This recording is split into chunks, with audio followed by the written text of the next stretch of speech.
Pangulo. Salamat po sa pagmamahal niyo sa ating Vice President. Salamat, Mayor Pulong, at nandito ka rin pala. Salamat, Senator Robin. Salamat, Mayor.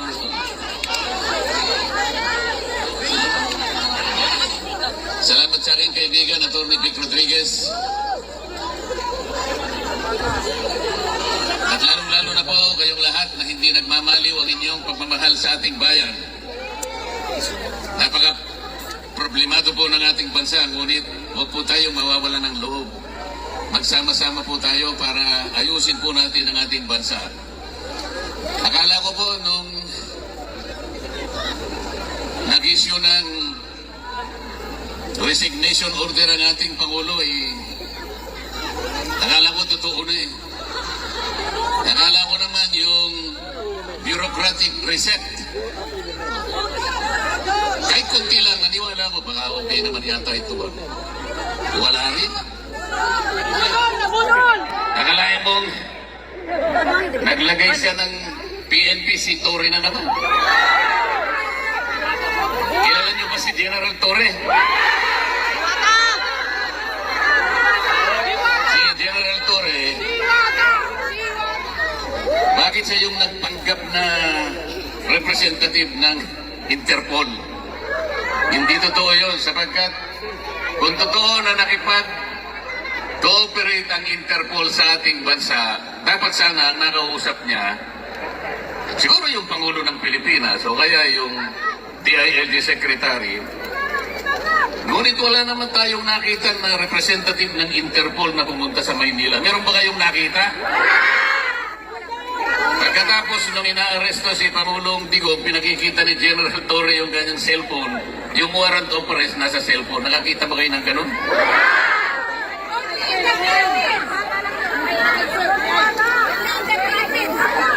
Hindi po ganun ang pagsisilbi ng warrant of arrest.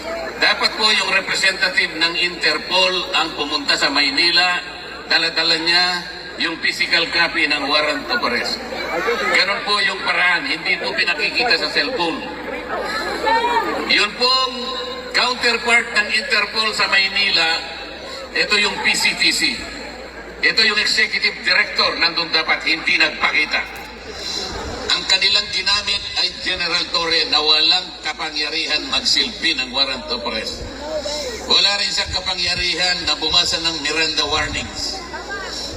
Bakit siya na naman ang na-appoint na PNP? PNP chief. So, ang buong akala mo, pag pinagtatanggal mo, pinag-resign mo lahat, ang miyembro ng iyong gabinete, tanggalin mo na silang lahat, pumili ka na lang ng mas magaling. O hindi naman nata totoo eh.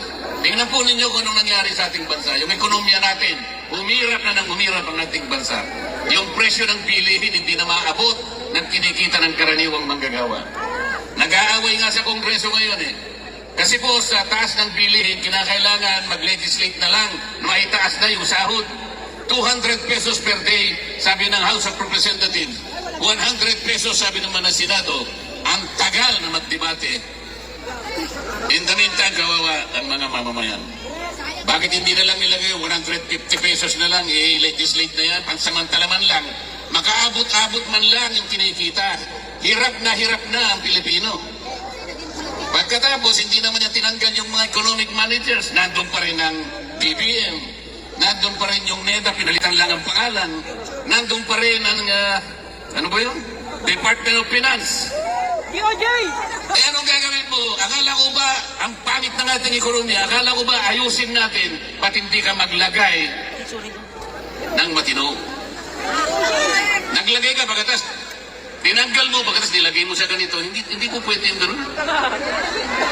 Pero kaya po tayo nandito sapagkat nandito ang taong kinikilala natin ang pinakamabuti, ang pinakamagaling na presidente ng Republika ng Pilipinas.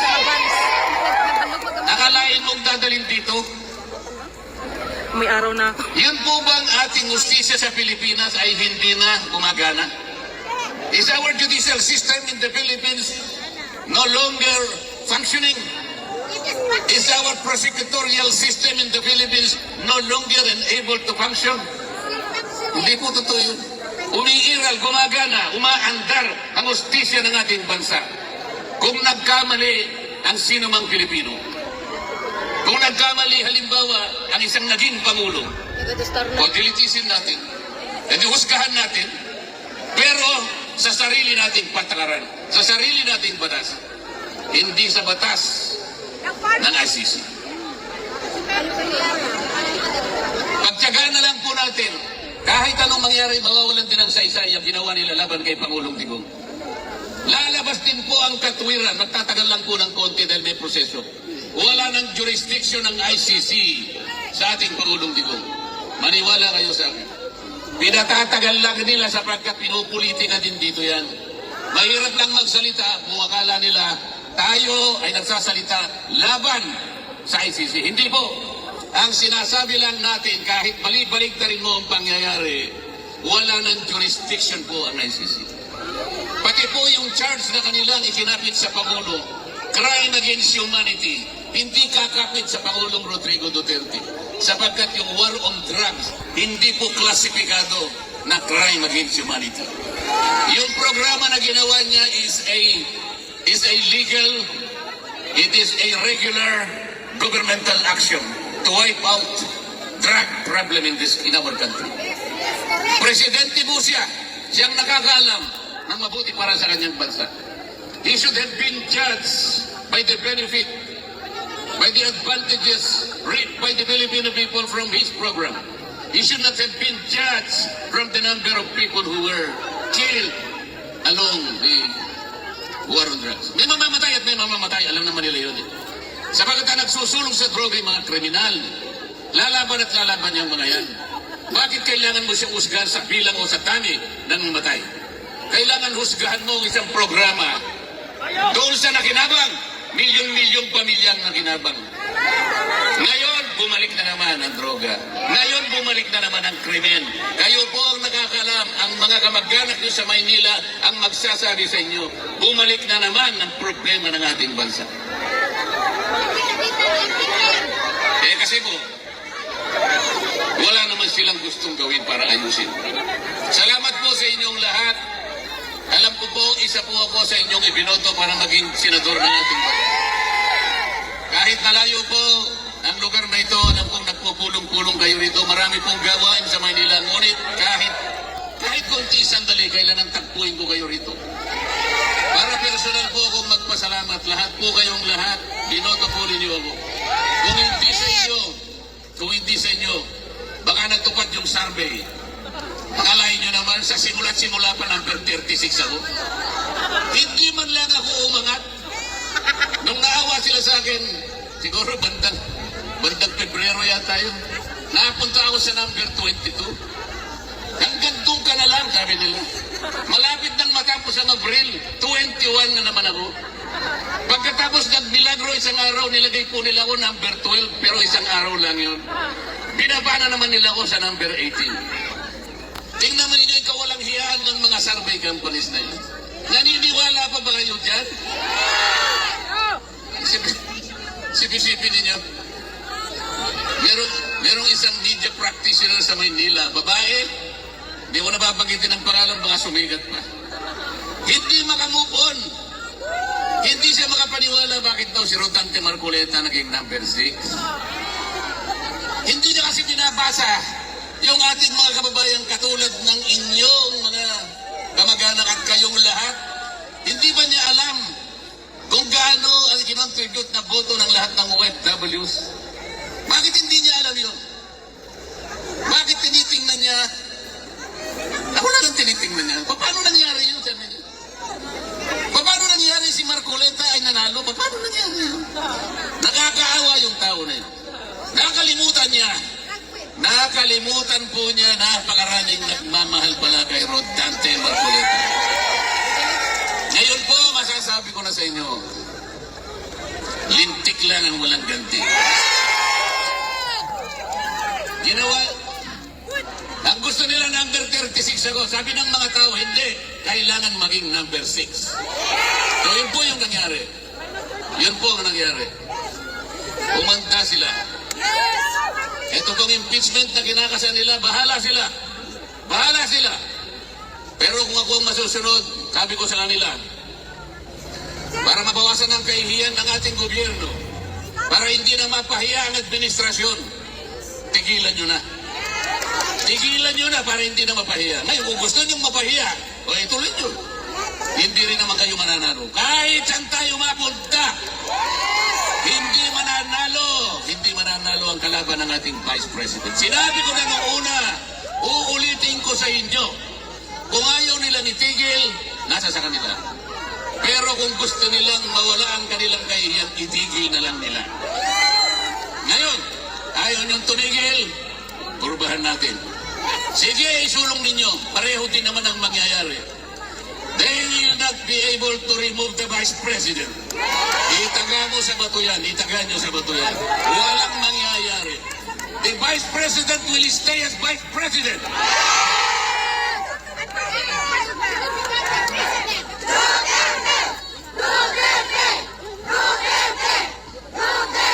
Malungkot lang po ako sapagkat bago ako pumunta rito, gumawa po ako ng request sa ICC.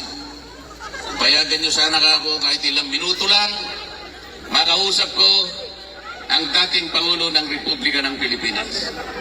Nakikiusap ako sa inyo, sabi ko, sapagkat gusto ko siyang makita ng personal, para personal kong sabihin sa kanya ang aking pagpapasalamat. Dahil ako po'y naging senador, dahil sa tulong niya. Marami pong tumulong sa akin, ngunit siya ay malaki po ang naitulong niya sa akin. Naghintay po ako ng mga ilang araw. 1 linggo siguro o mahigit pa. Hanggang ako po'y tumulak papunta rito, wala po silang ibinigay. Masagot sa akin. Sa aking palagay, hindi rin po ako makakapasok para makausap ko man lang. Kahit na 3 minuto ay hindi nila ako bibigyan. Anong klaseng justisya naman yan, ICC na yan? Dito pa naman sa Europa. Ang akala ko dito mas matatag, dito mas malinaw ang justisya sapagkat magagaling silang mga tao. Pati ba naman yung 3 minuto o 5 minutong ihingin ko lang, makausap ko man lang, makita ko man lang, mahawakan ko lang ang kamay, makita ko lang kung anong kalagayan niya. Sapagkat malaking bagay naman po para sa isang tao na kagaya niya. Hindi po nila ibibigay siguro sa akin. Ala! Tidyo! Mamaya po, magbabakasakali akong pumunta ron, makita ko man lang yung lugar kung saan siya nakapiit. Pero huwag tayong mawawala ng pag-asa. Huwag tayong mawawala ng pag-asa. Sapagkat hindi pa naman po tapos ang laban. Sa ngayon po, maghintay lang po tayo. Maging matiisin lang tayo. Huwag tayong susuko. Huwag natin isusuko ang laban. Nasa panig po tayo ng katwiran. Nasa panig po tayo ng batas. Alam ko po, si Pangulong Duterte malakas ang kanyang loob. Hindi siya papayag. Hindi siya masisira ng loob. Kilala ko yung tao na yun. Makikipaglaban siya para sa inyo. Kahit kanya ng kalagayan niya, nakapiit siya, pero kayo ang inaalala niya. Kaya, huwag po kayong mawawala ng loob, huwag kayong mawawala ng pag-asa. Tatapusin po natin ang laban. Maiuwi po natin ang Pangulong Digong. Let's bring him home. Salamat po sa inyo.